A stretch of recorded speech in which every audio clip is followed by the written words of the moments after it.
Nuestro hijo. Beto, nuestro hijo. Sí, Luis Alberto. El hijo que regalé a una billetera hace muchos años. El hijo que tuve en aquella época, cuando tú me despreciaste por un malentendido. Como ahora. Nuestro hijo.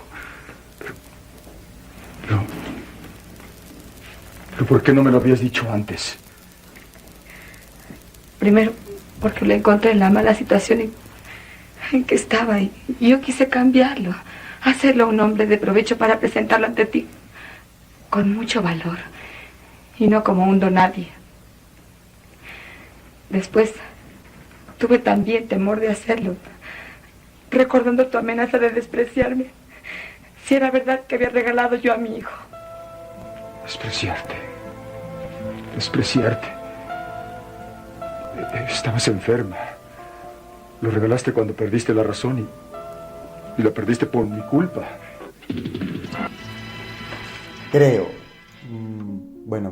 Estoy seguro de que mucha de la información que yo recibí durante los años que veía telenovelas hicieron que mi personalidad estuviera apuntando hacia un lugar, que ese lugar es el mariconzón que soy.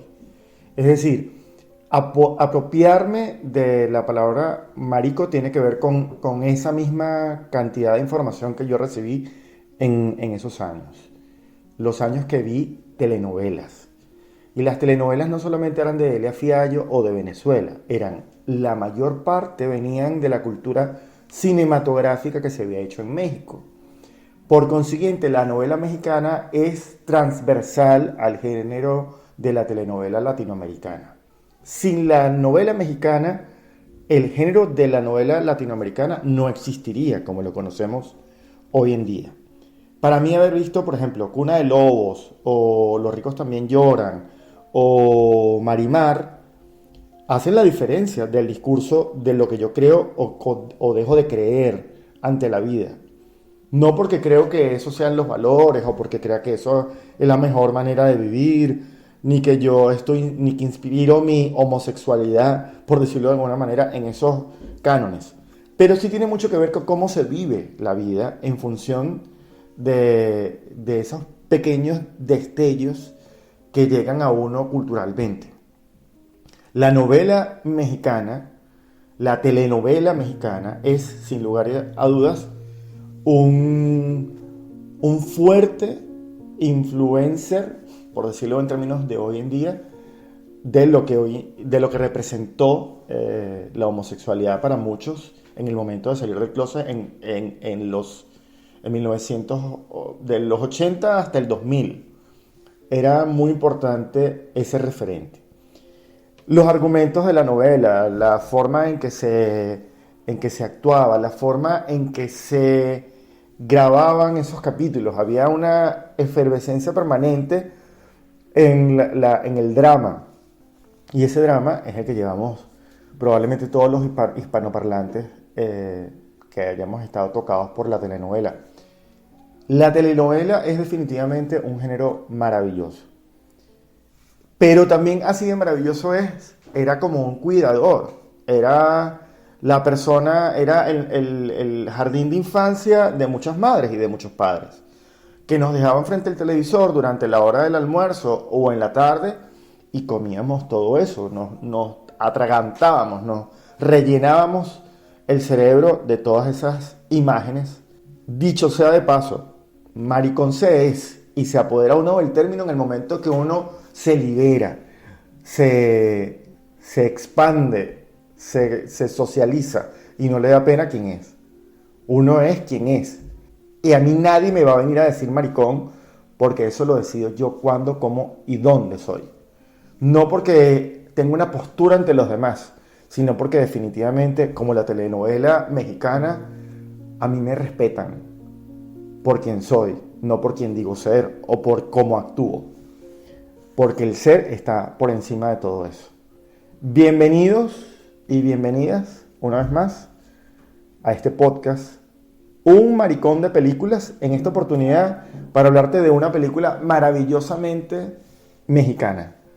Maravilloso en todos los sentidos. Y sobre todo en la reivindicación de la homosexualidad ante el macho vernáculo latinoamericano. Es un duro golpe al estómago del macho criado por las generaciones de televidentes y televidentas de la telenovela. Hazlo como un hombre, hoy aquí en Un Maricón de Películas.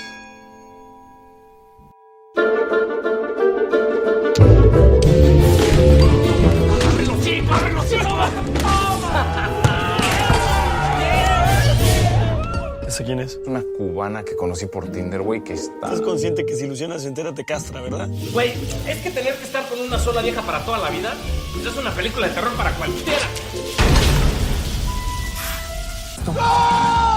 ¡Ya regresa, que tu otro novio se pone celoso! Como todos son unos homófobos, yo me tengo que volver a guardar en el closet. Pues no estaría mal, porque desde que saliste del closet te fuiste como gorda en tobogán.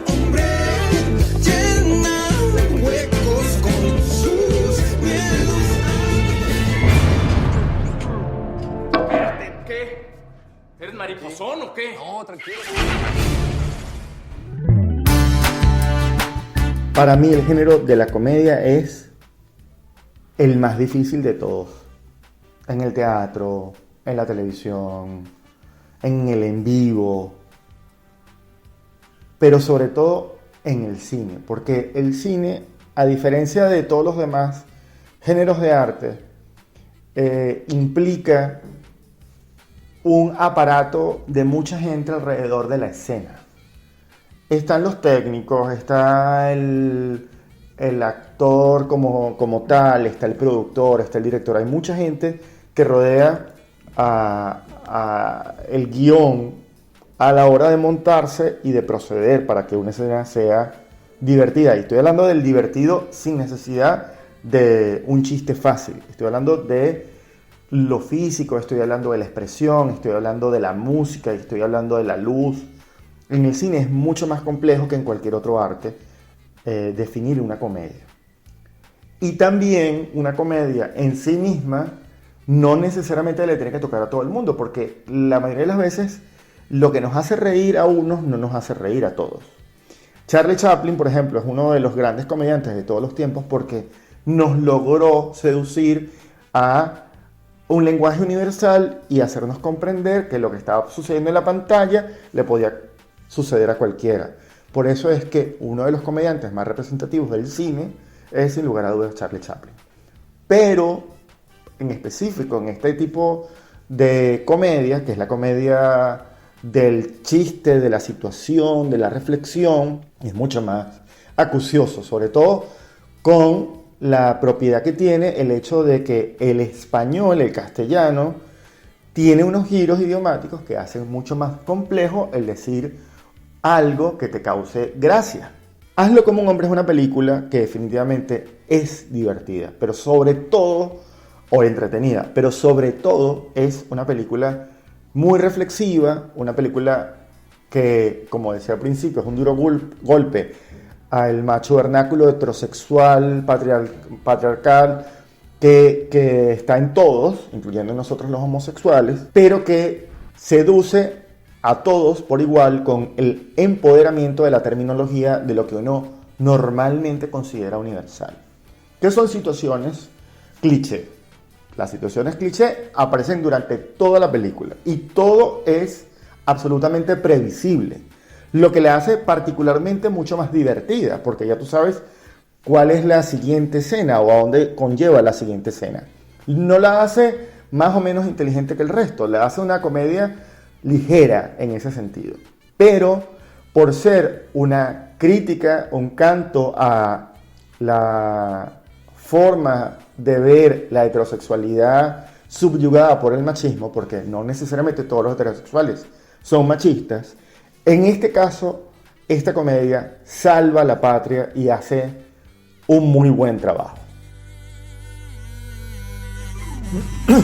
Ya va, espérate, que tengo que tomar agua, porque mientras eso pasa, porque tengo la saliva en la boca, como te podía dar cuenta, escucha a Nicolás López en una entrevista que le hicieron en el momento del lanzamiento de la película, en el 2017. Platícanos cómo nace la idea de Hazlo como hombre. ¿Quién te la dio? ¿Cómo la pensaste? ¿Cómo la soñaste? ¿A quién conociste? ¿O tú tuviste ese problema, esa confusión?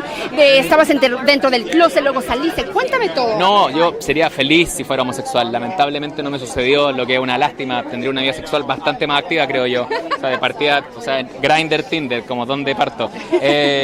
Pero es una película que yo creo que se burla del machismo, de la homofobia, de una cosa de la que sufrimos todos los que de alguna forma hemos sido criados en América Latina o hemos tenido una figura maternal también súper grande, y de alguna forma lo que intenta esta película es que si alguien no se siente identificado con el personaje de Mauricio Ockman es porque seguramente tiene un amigo que es igual, y si uno no tiene ese amigo es porque ese amigo es uno. Entonces yo creo que de eso es lo que habla la película finalmente, de que todos tenemos algo de este monstruo. ¿Tú también tienes ese monstruo dentro o tú no? Yo creo que todos de alguna forma tenemos muchos demonios que exorcizar, y la mejor forma de exorcizar todo es a través del humor. ¿Y por qué no se ve en todos lados, en todas las plataformas, o por qué no se consigue tan fácilmente, más allá de lo que se exhibió en los circuitos de cine? Y hay poca gente que la tenga por ahí en su haber. Es porque su director, Nicolás López, tiene desde hace 3 años una demanda por acoso sexual a mujeres. Esa es harina de otro costal, no me voy a meter en esas honduras, pero sí estoy muy en desacuerdo que las grandes cadenas o las grandes distribuidoras de cine se hayan tomado la postura, se hayan tomado ese papel de que son los censuradores del mundo posible, cuando en realidad defectos y virtudes tenemos todos.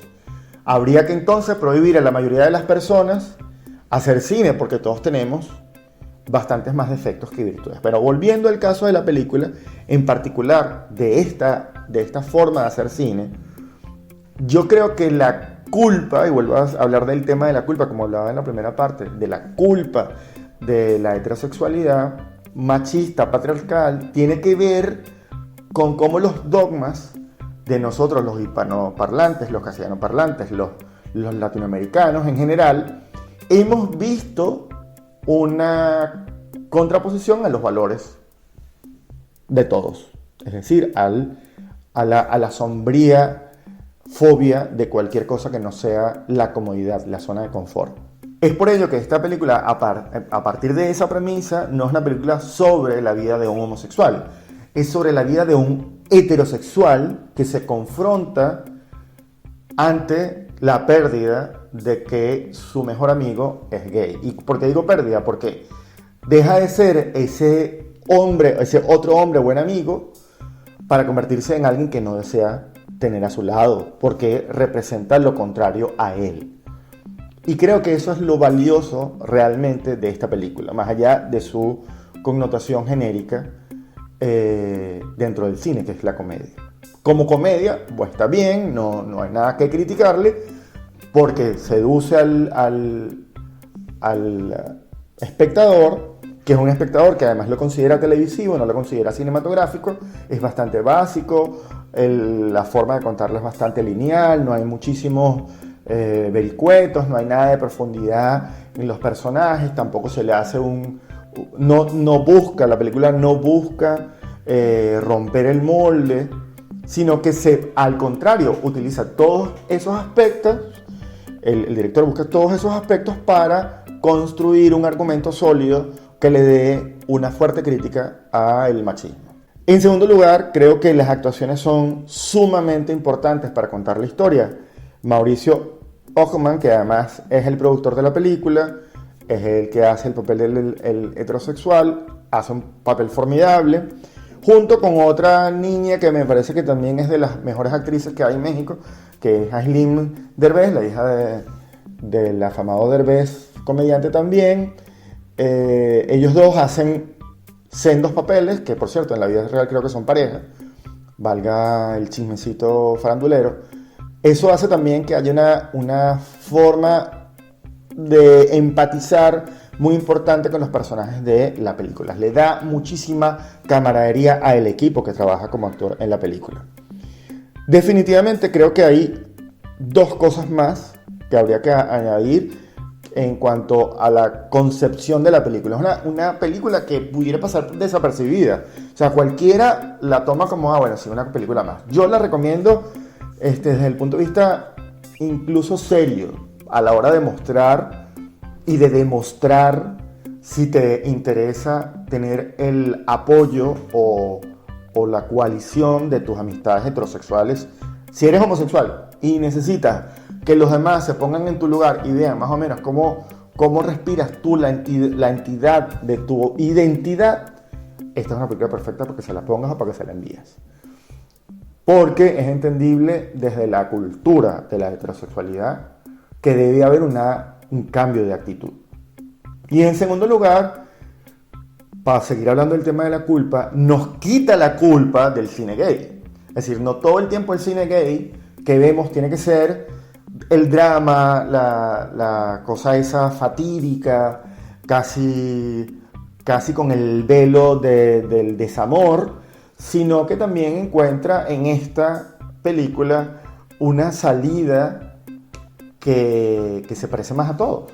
Es decir, tu decisión tiene que ver con tus principios y con tus valores, indiferentemente que seas homosexual u heterosexual. Es decir, el final de la película marca el principio de una historia de amistad. Y eso es lo que es valioso en todo caso. Todos tenemos una visión distinta a cómo pudiera haberse resuelto la película o cómo los protagonistas hubiesen quedado. Pero también puede quedar como quedó. Es decir, también ese final es valioso y es válido.